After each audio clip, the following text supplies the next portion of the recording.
We introduce stable video to audio, synthesis of synchronized audio effects with temporal and semantic controls.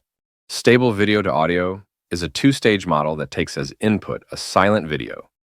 In stage 1, our RMS mapper predicts an RMS envelope, given frames, and optical flow of the input video. In stage 2, the predicted envelope is used to control the temporal alignment of the audio generation, while the semantics is controlled with cross-attention conditionings. The generated waveform is semantically and temporally aligned to the target video. We use greatest hits to evaluate our model, and we introduce a brand new dataset named Walking the Maps.